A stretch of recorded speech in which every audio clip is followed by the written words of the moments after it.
What is up, everybody? Welcome back to Bartley and Barnes. We know it's been a minute. You've seen some videos posted on this channel, but you haven't seen us together in a while. Jacob Bartley, Keith Barnes. First of all, what is up, Keith? How you doing? Fine, sir. Doing all right. What a weird, nice day here in Sacramento, where this time of year it's usually well into the upper 90s, low 100s, and it was like 78 degrees today. Yeah, I love that breeze. It feels so like nice outside right now. Yeah. We should be podcasting outside, man. No, the wind would be terrible on the mics. It would. But yeah, so if you notice, this is a shorter video, and it's our spoiler review for A Ballad of Songbirds and Snakes, the Hunger Games book by Suzanne Collins.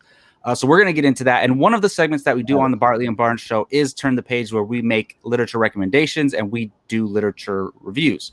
So while we're in quarantine, we kind of decided that it's hard to do the full long show in quarantine and while we're all social distancing and doing it virtually. So we figured we want to keep content coming out. So we're going to do some shorter reviews for now until we can get together and do the full show.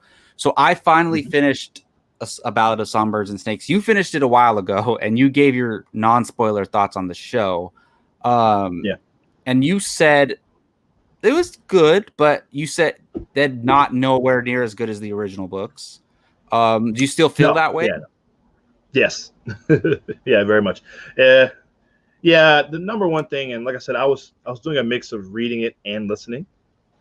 But for the right before we did our review, I just powered through and just listened to the rest instead of reading it. And my biggest issue was, like I said, the guy narrator reading the songs. So here's the thing. I 100% agree with you. It was hard to get through those songs because in the part 3 of the book, there's so much singing, right? Yes. And the guy just reads it and it just feels weird. I don't know. Yes. I can't, like, you're reading someone singing. That's supposed to be singing, but you're reading it exactly. In your reading but voice. Here's the thing. I don't think that we should take that away from the quality of the book, but just the audiobook performance. You know what I mean? I agree. But also, do you think it also, the songs weren't the best in my opinion either, lyrically wise? No. You get the origin of that hanging tree song. That sings. But yeah, other than that, and which is bizarre. I was wondering, how does Katniss know that song? You know, like, how did Katniss I think maybe? Well, okay. So Katniss is from District 12, right? She's from the same district, but like, how did? But maybe that girl just made it up. Maybe she made it famous, or did Coriolanus make it famous after that? I don't know. But he was trying to ban music. He's one of those ones that tried to ban singing. And even they say at the end of this book that they banned music in District 12. Like they stopped that group from making music. Right. That's I'm like, so here's the thing for me. Other than some things like that, I really, once the Hunger Games start, from that point on to the end of the book, I really liked it. I really started to get invested, to be honest. Yeah. I actually, the most interesting stuff was the Hunger Games, in my opinion, which is it's a very early version of the games. Obviously, they're still kind of developing. Well, it's the first time they ever did bets and the first time they ever did sponsors. Right, which were his ideas, apparently, or his, and I think the betting was his idea, and then somebody else I think did the sponsorship one. Yeah, all that was interesting. I found my own problem with this overall, and it's really not so much the book itself, but just the idea of it in general is just, for so much of it, it was like President Snow, not President Snow yet, but Snow is this Coriolanus Snow. Like, he really seemed to be not at all how he is. Obviously, it's telling the story of how he gets to where he is. But I felt the way they get by the end of it, it felt kind of rushed. It did. They're trying to get him to be this evil person that he's become, kind of maniacal. I think it was rushed, but I think from point A to point B, I think is believable, but there needs to be more in the middle. Yes. Or maybe you could say point A to point C is believable, but there needed to be more at point like the B in the middle. like because or from B to C is a little bit. I could see who he is turning into that, but I don't think they gave us enough. It was kind of like, so it kind of happens when he what's his friend's name, the one that gets Sejanus, I think. Sejanus. Sejanus, Okay, I think. so it kind of start like when he was willing to just like kill Sejanus, like turn in Sejanus and have him killed, like that when he was in District 12 as a peacekeeper is when it kind of started like this, oh, he's ruthless now in a way. Yeah. So and the idea, well, and they even teased like while he was there, where he was thinking about like, oh, maybe I can. He was thinking about how, like maybe a military political career is, or a military career or something like that. Yeah. If they would have gone in that direction, that's where I thought it was going to go. Yeah. And that would have made sense if he would have stayed with the peacekeepers and worked his way up. You know. Oh, and became you know, through that. Yeah. Yeah. But so you know, the thing is for me, it's all over a girl. Yeah. It just, I don't know. Yeah. Well, I think.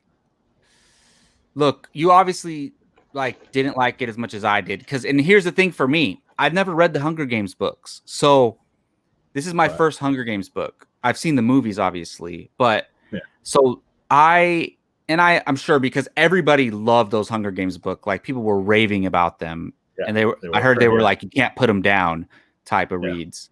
So, and I don't hear that same buzz around this book, but I still enjoyed it for what it was. Like Snow, what he does at the end of the book in part 3 is just, he's cold, man. No pun intended. Yeah. He's a cold mother effer.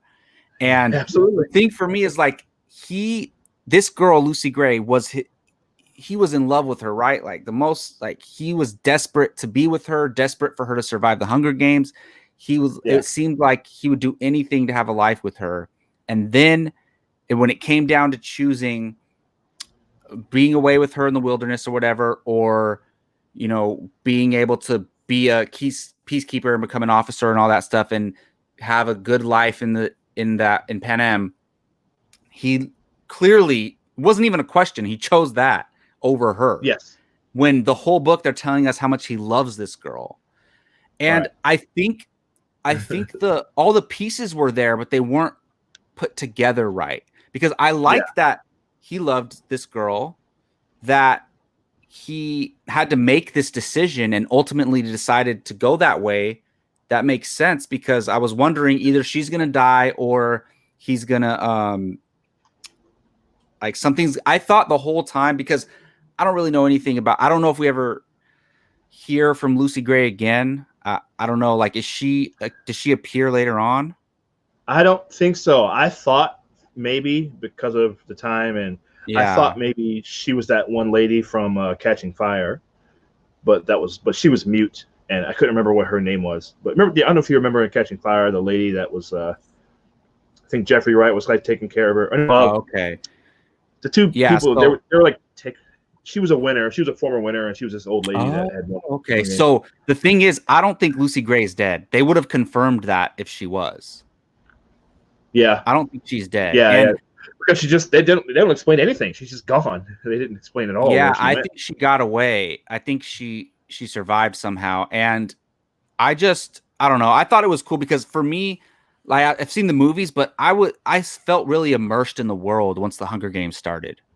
Yeah, I really did. And I was thinking, I bet you this is what people felt reading the original books for the first time, like just being immersed in this world. And I think it's really cool. And I just, like I said, I think there's a lot of good things about this book, but it probably wasn't completely put together that as well as it could have been. But I think the ending in the forest, I thought that was awesome, to be honest. The imagery I was having in my head while listening to it, I thought it was cool because you had this whole thing with the snakes and the songbirds, right? And how they set up so one of the birds, they mimic what you say, like, and then the other birds pick up melodies, and then it was all happening at the same time. They were humming the song while saying Lucy Gray, and then like all this going on while he's trying to track her down in the forest. And I was like, that would look really cool on film, like that whole sequence. And how the thing is, a snake bit him, but it wasn't a poisonous snake. So I don't think Lucy Gray tried to hurt him. He thought she did. That was all in his head. thought she did, so that's why he was like, "Oh, screw it, I'm gonna take her out." And Right. I like how he was so willing to just kill her, but whatever. So yeah, I really liked. I thought it ended strong, even if they didn't earn the ending. Yeah, yeah, I agree. And well, that's another thing too. It was her character, like, because she didn't seem at all like this, like she would turn on him in that way. So yeah, totally. Well, yeah, I think she realized what was going to happen. Like once he found the weapons, and she was like, right. And she figured, man, he's going to choose that life over me. Right. And I'm the whole time I'm wondering, well, if he can just go to District 2 or whatever, be an officer, just take her with you, dude. Why are you trying to run away? That's true. And that's the thing. He thought that she was gonna, oh, well, okay, so the mayor was trying to kill her, remember? Or the mayor was trying to expose her. The mayor. And yeah, so that was the problem. If the mayor arrested her and tortured her or whatever, he was afraid she was gonna tell him that he was involved in those murders. So I get it, but I understand. So I think he could have made it work, though. He could have said, "Look, Lucy Gray, let's come up with a plan. Yeah. Let's come up with a plan and go back, and I'll make sure you're safe from the mayor." Something, you know, they could have found a way. He was about to be an officer or whatever, or even better than that. He probably could have got her free somehow. Yeah, absolutely. And seeing where he winds up, he was gaining some. He had some pull with like that one crazy professor. With the professor, yeah, exactly. So I think they could have done something, but I think the Lucy Gray character is going to appear again in another novel. I think maybe Suzanne's thinking of a trilogy for Snow, and she possibly plans on Lucy Gray coming back and causing him some trouble. Yeah, maybe.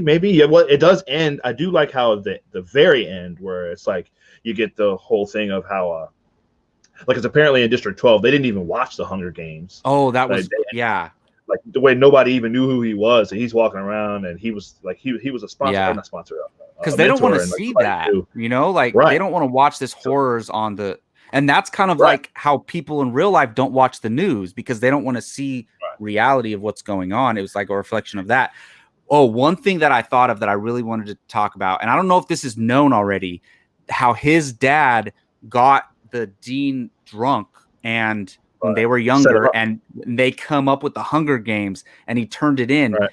And I was like, damn, so his dad was responsible for the Hunger Games getting put into place. Yep. Which the dean is crazy. Was saying, like, the dean was like, he didn't even really mean it. Yeah. And he was like, he said he felt horrible when he woke up, and he's like, wait a minute. And then his dad turned it in, and he couldn't go back from there. I have a question. I was wondering, why does Snow feel the need to kill Dean Highbottom, though? Like, why? I think he just hated him. I think he just hated him because the way he treated him all this time. You know, the dean had it out for him all this time in so many instances, and he felt like he was a drug addict anyway, and he was like that's true. He looked down on him, and he was resentful. I think that he was a man in such high authority who was a real mess. He was a drunk and a drug addict, and he looks down on him and caused him so much trouble. He's like, that was his revenge. So I was like, damn, he went from just like a regular dude to a murderer, but But at the same time, I get it though. Like it was this choice of, oh, I'm putting my status, my wealth, potential wealth above everything else. So that's what they were going for with the character. Yeah, absolutely. And it's his idea to make the Hunger Games required viewing for everyone across all the districts. And this did answer the question. I didn't know. So this is it. It is Earth. It is America. Yeah, and he says what used to be North America. Used to be North America. Yeah, and I think all that is. I think that District 12 is supposed to be. I was asking the girls about it, Charlize and Sophia. I think it's supposed to be like in the South, like in like Georgia, or something like that. Okay. Oh, he was complaining about how hot and humid it was. And all the bugs and stuff. So yeah, I think it's supposed to be like in the South. So I wonder where the wilderness was that they went into. I think it's like up, like in the upper Midwest. I think is what it was. Yeah, because I think the capital is in like Colorado or something. I wonder, do you So know if she has another book planned already or no? I don't know. I know this was optioned for. They were talking about the movie rights already. Like I remember when she first announced this book that it was. Yeah. She said it was already optioned for a film. So probably, I would imagine you might be right about I the trilogy. wouldn't look, while we don't like, I really like this book, but I'm not like, I don't think it's great, and you're okay about it. I wouldn't mind Yeah, seeing a film adaptation, yeah, same here. Same because here. I would if like you to put see. it in a, if you get a great screenwriter to adapt it, great director, you can have something Yeah, cool. All right, man. Any yeah, last yeah. I thoughts agree. on this book? No, it's okay. Like I said, I didn't dislike it at all. I thought it was fine. I just, just some parts Yeah. of it were rushed. Some stuff really dragged. Um, and I wish there was a lady narrator for the audiobook. Yeah, I But other agree, than that, especially with so many prominent female characters and the yeah, singing and all that. I definitely agree. Well, yeah, I like it. I think if you're obviously if you're a Hunger Games fan, you're probably already read it. But if you're on the fence about it, I would check it out. I don't think it's a hmm must read, but I would definitely check it out if you're interested. yeah, yeah, totally All agree. right, well, that's gonna do it for the Bartley and Barnes review of A Ballad of Songbirds and Snakes, the Suzanne Yes, Collins novel. We're your first place for literature reviews. Come check us out. But absolutely. all right, we will see you guys all next time on the next video.